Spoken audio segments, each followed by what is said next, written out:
ఒంగోలులోని బండ్లమిట్ట వీధిలో చేపట్టిన ఆక్రమణల తొలగింపులు ఉద్రిక్తతలకు దారితీశాయి. రెవెన్యూ, నగరపాలక సంస్థ సిబ్బంది ఊర చెరువుకు ఎదురుగా ఉన్న కట్టడాలు, దుకాణాలను తొలగిస్తున్నారు. భారీగా పోలీసులను మోహరించి ప్రకటనలతో కూల్చివేస్తున్నారు. ఊర చెరువు అభివృద్ధి పేరుతో నగరపాలక సంస్థ అధికారులు పేదల పొట్టకొడుతోందని దుకాణదారులు నిరసనకు దిగారు. తొలగింపును అడ్డుకునే ప్రయత్నం చేశారు. దుకాణదారులకు న్యాయం చేస్తామని అధికారులు హామీ ఇచ్చారు. ఈ 3,500 పట్టాలు ఫేక్ కానప్పుడు 20 పట్టాలు ఎందుకు ఫేక్ అయినాయి? సరే, మేము కాదంటం లేదు, మేము ఖాళీ చేస్తా ఉండే. మీరు స్టార్టింగ్ నుంచి మొదలు పెట్టుకోరండి పగలు కొట్టడం. మీరు అటు నుంచి మొదలు పెట్టుకోరండి, మేము ఇటు నుంచి ఊరు తీసుకుంటూ వస్తాం. మీకు పొగిన ఖర్చులు కూడా అవసరం లేదు, మేము తీస్తాము. అంటే అటు ఒక న్యాయము, ఇటు ఒక న్యాయమా?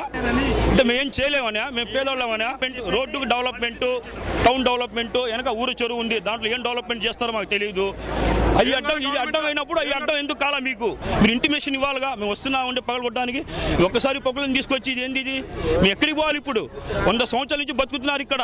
ఇప్పుడు మేము బతకాలి, 200 మంది యాడికి వెళ్ళాలా? ఎన్ని సంవత్సరాల నుంచి ఉంటున్నాం సార్. ముక్కులో ఈ చెవులో అన్ని అమ్ముకొని మా నెత్తరు పిల్లల కోసం వేసుకొని సార్ మేము ఉంటున్నాం సార్. మాకు సంపాదించుకొని వస్తే మొగలు తినడానికి ఉంది, లేకపోతే లేదు సార్. మాకు ఇట్లా చేస్తే బాగుండదు సార్. పగలు కొడితే అందరికీ పగలు కొట్టండి, లేకపోతే ఉండాలి సార్. దీనికి సంబంధించి చుట్టుపక్కల చాలా ఆక్రమణలు ఉన్నాయి. ఈ ఆక్రమణన్నింటినీ కూడా గుర్తించాము. కొన్నింటిని అవి తొలగించే కార్యక్రమాన్ని ఈ రోజు నుంచి ప్రారంభించాము. ఇది ఆది అంతం కాదు, డెఫినెట్గా ఇది కొనసాగిస్తాము. రెండవది ఏంటంటే దీనికి సంబంధించి ఉన్నటువంటి పట్టాలన్నింటినీ కూడా రెవెన్యూ విభాగానికి సంప్రదించాము. వాళ్ళు చెప్పింది ఏంటంటే ఇవన్నీ కూడా ఫేక్ పట్టాలు. ఆ యొక్క పట్టాల మీద ABC అని ఉన్నాయి, ఇవన్నీ ఫేక్ పట్టాలని తేల్చారు. రిటర్న్ వ్రాతపూర్వకంగా మా దగ్గర ఉన్న డాక్యుమెంట్ ఎవిడెన్స్ అది. ఆ ప్రకారంగా ఇవన్నీ ఫేక్ పట్టాలు కాబట్టి తీసిన జరిగింది. రెండోది అంటే యాక్చువల్గా వాళ్ళు ఇచ్చే పట్టాలు కూడా నివాస గృహాలకు ఇస్తారు, కానీ వ్యాపారానికి ఎక్కడ ఆంధ్రదేశంలో ఎక్కడ ఇవ్వచ్చే అవకాశం లేదు. కాబట్టి 100% ఇంజన్గా తీయడం జరుగుతుంది.